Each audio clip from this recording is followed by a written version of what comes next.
Welcome to the first episode of Inkspill, a podcast where hosts Abby Ruebush and Avani take turns inviting community staff to spill on all things NCHS. I'm Avani, and I'm here with our first guest, Mrs. Mary Esther Baldwin.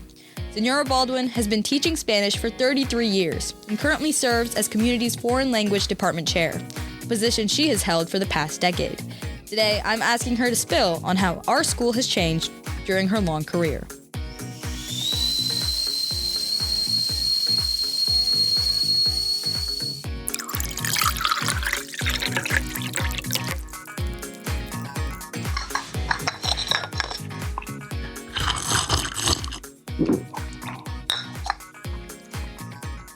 Hola, Señora. How are you doing today? Hola, I'm doing well, Avani. How are you? I'm doing well. Good. Now, Señora, you started teaching here in 1998. Correct. Which means you spent nearly a quarter of a century at our school. Wow, that sounds right. Yes, Yeah. yes. What's kept you in the district for so long? I loved Unit 5 when I first started. I wanted to be in town where my kids were going to school because my first job, I taught 45 miles away, and being away from them as toddlers and in daycare just was not the best fit. So as soon as I was able to get into this position, it was right for me to be in town with my kids. Yeah. Awesome. Yeah. And now I understand that you started your career with Unit 5 in the old building where Kingsley is now. Mm-hmm. What was working in that building like? Very different because it was such a big building and it was literally a whole block long. Mm-hmm. So, and I went from normal to Chittix and then sometimes back to normal. Mm-hmm. So I really didn't get to know a lot of the staff there. I basically drove in, went to the workroom, went to my class, taught, and then left and went to Chittix, then came back. So it was really different as far as I did not get to know a lot of the staff very well. And there was just a lot of people. Kids would walk outside to get from class to class because the hallways were so crowded. They were able to walk outside to get from one end of the building to the other. So luckily I did not work in the old end that did not have the air conditioning. I worked in the south end, had air conditioning the whole time I was there. But it was so funny. You could tell in the workroom where people worked, like what part of the building they worked in, because we were either in long sleeves and sweaters and everybody else was in like sleeveless shirts and shorts. Goodness. Yeah, it was kind of funny. Yeah. And so eventually you ended up having to pack up your classroom and transition to this new building. Mm-hmm. So what was that like? Well, we had a lot of volunteers from the community come in and help teachers, especially with the furniture, the big furniture that we wanted to bring over, knowing we'd have new furniture here, right. But some people wanted to bring some old stuff. And literally there was just stuff out in the front yard mm-hmm. of the old building. And it was just stuff that we didn't need any longer. And people would come by and look and see if they wanted something, and then eventually just went to the trash. But we had a lot of people helping in the community, helping teachers pack up papers, pack up, anything that they wanted to take over, posters and all that kind of stuff. It was a work, it was work for all of us to do, but we did it. Yeah. Sure. So then you've been here in this building for how many years? Since it opened in 2003. Okay. Wow. So right. 19 years now. Yeah. Yeah. Mm-hmm. And then, so where would you say your home is in regards to teaching? Here at Normal Community. Okay. Yes, absolutely. For sure. So then you became the Foreign Language Department Chair in 2011. Correct. How are your responsibilities as chair? How is that different from your previous role? The big thing about being a department chair is overseeing the curriculum and being the go-between person between the staff and the district office. And nowadays it's Dan Lambouli, who is the 6 through 12 curriculum director.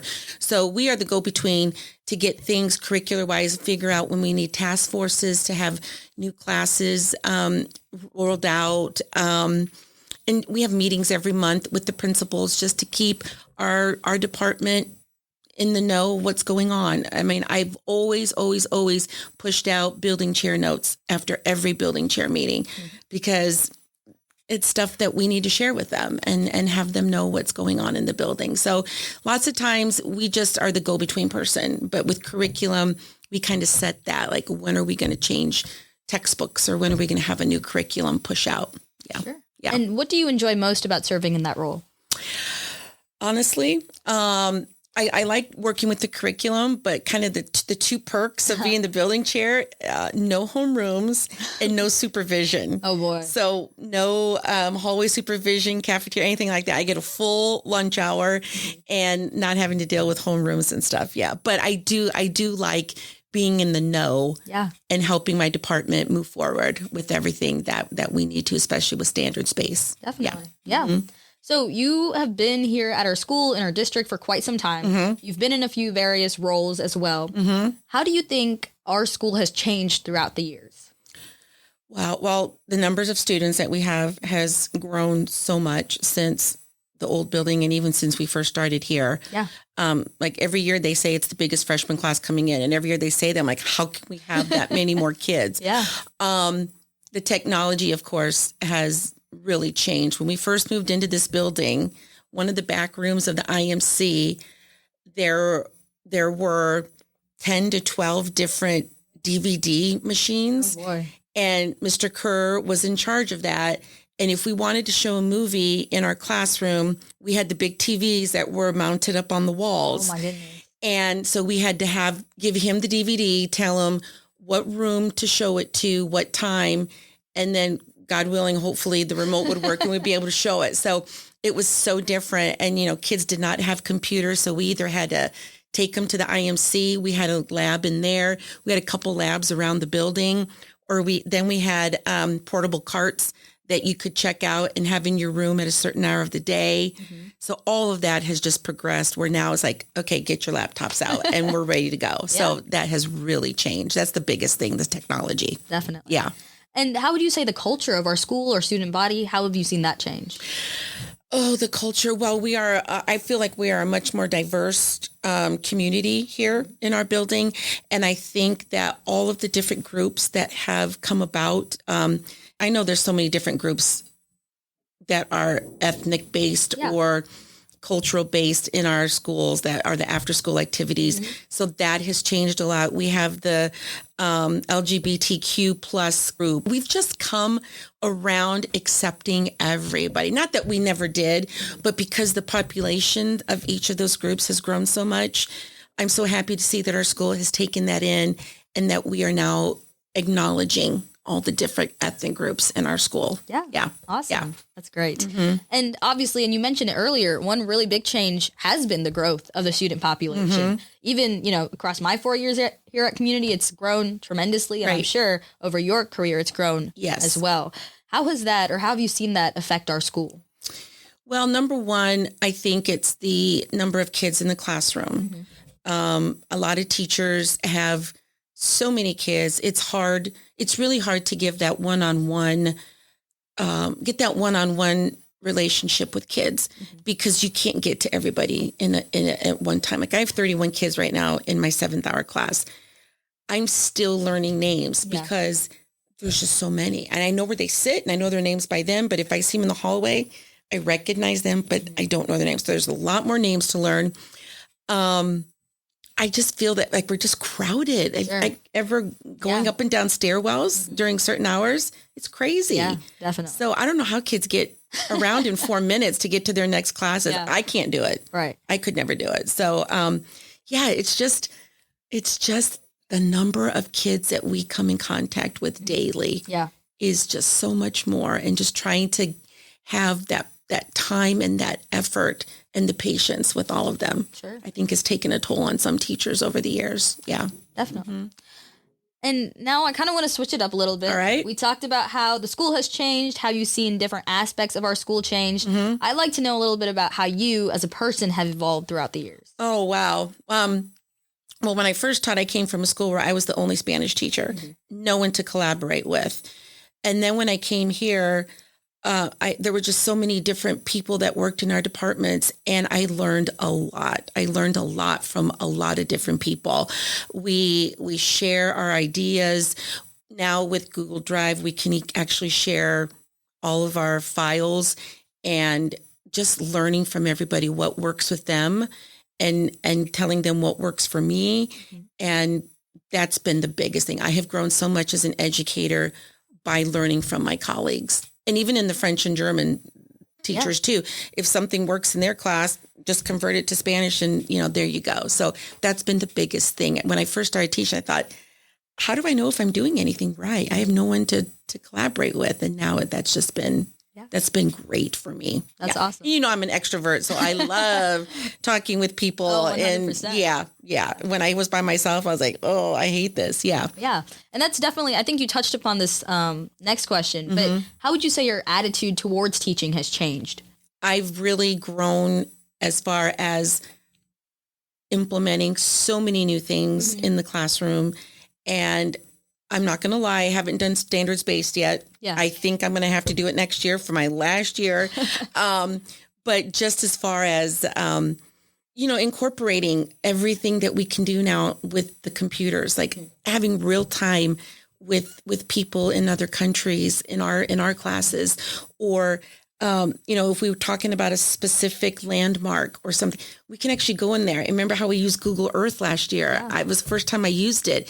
And I think that brought a whole added level to that activity that we did, that assessment, because we were actually able to see where these places are in this big, huge world. Yeah. And now, as you approach the end of your time here at Community, what memories stand out or will you take with you when you leave? My colleagues that are my friends. I mean, I've made a lot of good friends here who have helped me through lots of different things in my personal life. They will forever be in my life. And I hope that I plan on subbing when I retire, because my husband won't retire for another 3 years after I do. I cannot stay at home. I cannot be that person that stays home alone. Yeah. So I will definitely sub so I can keep in touch with those people. Just the kids, when I see students out in the community and they remember me. Yeah. And they, and I'm like, oh, okay, I may not remember your English name. When we used to do Spanish names, I remember your Spanish name. Refresh me who you are. Yeah. But it's so great to see the kids out in the community. And it's great to see when the kids come back during winter break or Thanksgiving break and they come in to see you, that you've made an impact in their life. Definitely. That's huge. I love it when kids tell me that they've either studied abroad or they have minored in Spanish so that they can get that little perk with their degree. That just warms my heart 100%. I love hearing about that. Yeah. And that makes me feel like I did do something. For sure. Yeah. Yeah. I know that's what I know that I'll miss the most is the connection with all my friends and all the kids that have gone and come back and things like that next year when I leave as well. So. Yeah, it is. It's just a whole new part of that, going forward. Right. You'll meet new kids in college, new friends in college, and hopefully you still have that same base that you've had here. So like for me, I hope I keep the friends that I have here, but Mrs. Runyon and Vern are retiring with me and we're good friends. So at least I know I can always call them and say, hey, you want to go out for coffee or you want to go out for lunch?